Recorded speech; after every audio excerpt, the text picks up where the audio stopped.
Muy buenas. En el vídeo de hoy vamos a hablar de derivadas parciales, es decir, derivadas en funciones que tienen más de una variable. Esto es, funciones que en lugar de ser f de x son f de xy, f de xyz, f de xy, zt y tantas variables como queramos. ¿Qué es lo que se hace para derivar en funciones que tienen más de una variable? Realmente todas las reglas de derivación siguen siendo equivalentes en funciones de varias variables. Lo único que se hace es un pequeño truco en el cual cuando yo estoy derivando con respecto a x, con respecto a y o con respecto a la variable que sea de la función, el resto de variables las tomo como constantes, es decir, como si fuesen un número.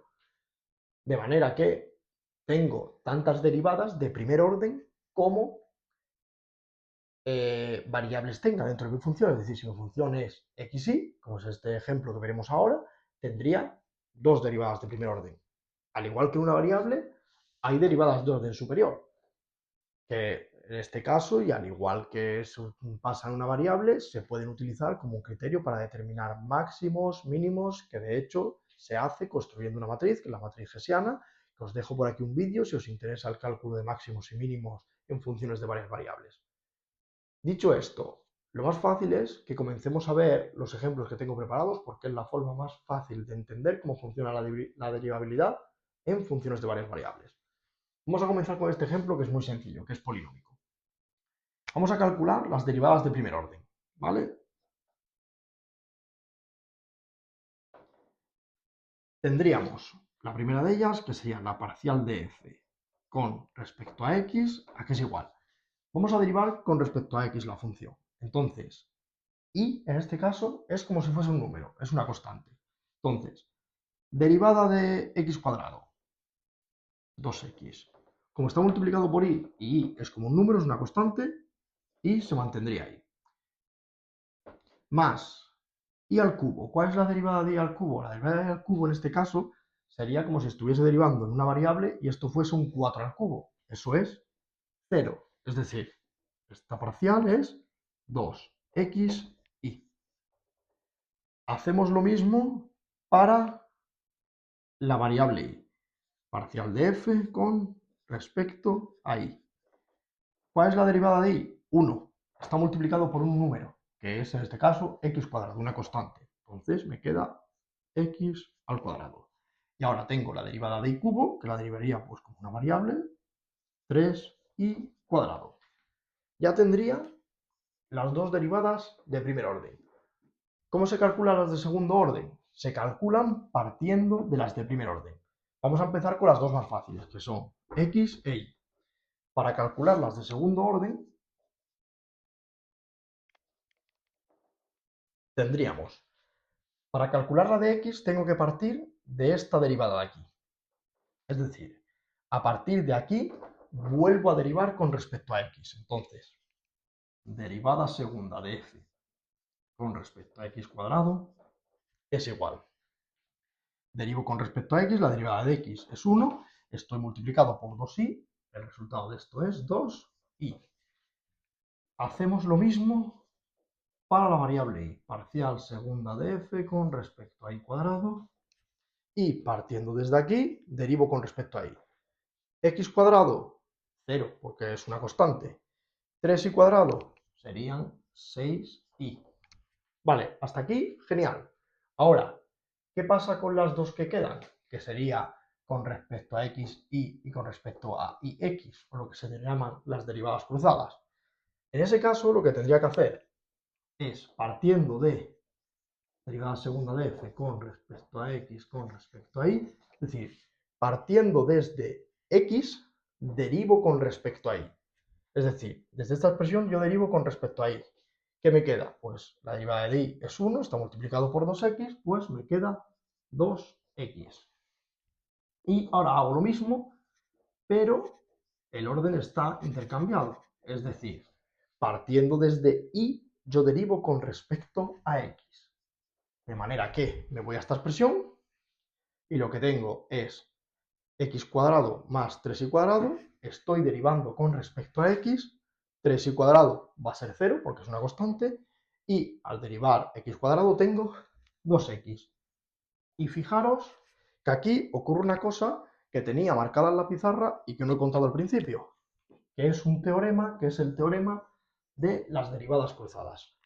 Si la función que estamos analizando es de clase 2, es decir, es continua y diferenciable dos veces, se da la igualdad entre las derivadas cruzadas, que es justo lo que pasa aquí, porque esta función es derivable dos veces y además las derivadas son continuas. Por tanto, esta igualdad ocurre. Vamos a ver otro ejemplo un poquito más complejo. Ok, este segundo ejemplo tenemos que nuestra función de dos variables x y es x elevado a y más ix cuadrado. En este caso voy a utilizar la notación abreviada. Calculo las derivadas de primer orden. Primer orden. F de x es igual a, derivo con respecto a x y todo lo que tengo ahí para mí es una constante. En este caso, derivada de x1 está multiplicado por e elevado a y, me queda e elevado a y. Y tengo x cuadrado, que es 2x, está multiplicado por y, pues me quedaría más 2ix. La otra de primer orden, es decir, con respecto a y, en este caso tendría la derivada de e elevado a y, que es e elevado a y, está multiplicado por x, pues esto se queda tal y como está, x elevado a y. Y ahora tengo la derivada de y, que está multiplicada por x cuadrado. La derivada de y es 1, pues me queda más x al cuadrado directamente. Perfecto, ya tenemos la ley de primer orden. Vamos a hacer la de segundo orden y vamos a tratar de ser muy ordenados para no pifiarla. Segundo orden. Empezamos f de x, es decir, desde aquí derivamos otra vez con respecto a x.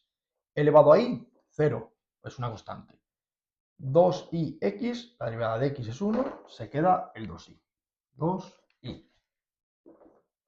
F de y. Es decir, desde aquí derivamos de nuevo con respecto a y.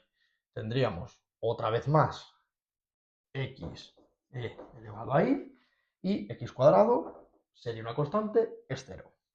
Hacemos las cruzadas. Tendríamos f de x y, es decir, desde f de x yo derivo con respecto a y. ¿Y qué es lo que ocurre? Que tengo, pues, en este caso, e elevado a y, porque elevado a la derivada de elevado a y es elevado a y, y derivo aquí con respecto a y, me queda, la y se convierte en 1 y me queda 2x. Y esta función, como tiene pinta de ser diferenciable dos veces con continuidad, es muy probable que la otra derivada cruzada sea igual a esta. Vamos a comprobarlo. F de ix es igual a, desde y derivo con respecto a x. La derivada de x es 1, está multiplicado por una constante, en este caso es elevado a y, me queda e elevado a y, más la derivada de x cuadrado, pues es muy sencilla, es 2x. Y efectivamente vemos que el teorema se cumple. Vale, y vamos con el tercer y último ejemplo. En este caso tenemos una función de tres variables, x y z, y además ahora interviene una función trigonométrica, como en este caso el coseno. Vamos a calcular las derivadas de primer orden. Primer orden. Tendríamos f de x, utilizo de nuevo la notación abreviada, derivo con respecto a x. Tendría la derivada de elevado a xy es elevado a xy, la y baja, y por e elevado a xy más z es una constante, derivada del coseno menos seno. Z por menos seno de x. Derivo con respecto a y, f de y. De nuevo, e elevado a xy, su derivada es elevado a xy, pero en este caso baja la constante que es x. X por e elevado a xy, y como tengo aquí z y x, ambas son constantes, es decir, 0. Esto se queda así. Derivo con respecto a z. E elevado a xy es una constante, así que es 0. Y derivando z, 1 multiplicado por una constante que es coseno de x, esta derivada es coseno de x. Vale, ya tenemos aquí las de primer orden, que las voy a recuadrar. Ahora, vamos a calcular las de segundo orden. Segundo orden. Empezamos por las fáciles.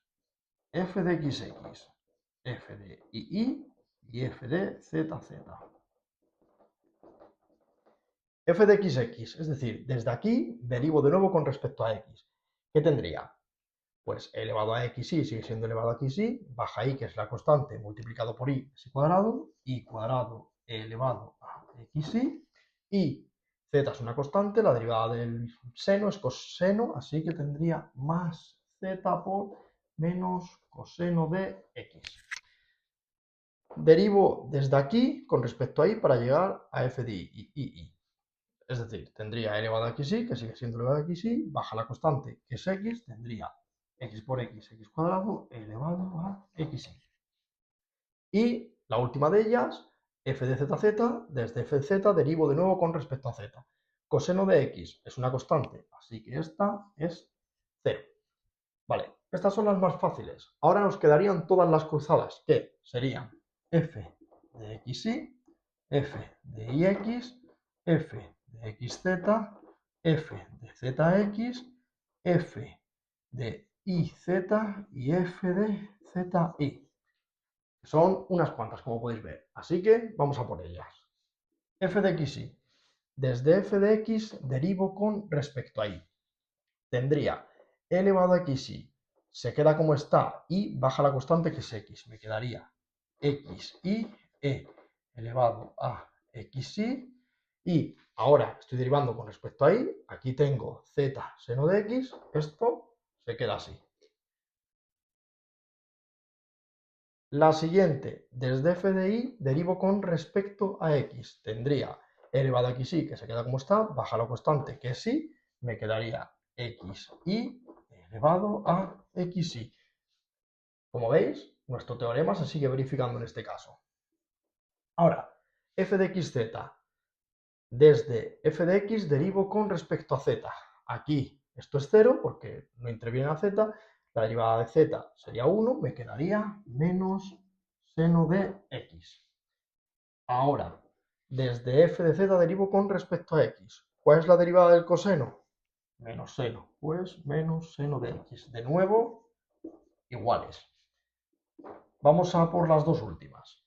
Desde f de y derivo con respecto a z. Aquí la z no está, por lo tanto, 0. Y desde fz derivo con respecto a y. Mismo problema. Aquí y no aparece, por tanto, esto es 0. Y de nuevo son iguales. Y de este modo habríamos visto cómo es la diferenciación en funciones de varias variables.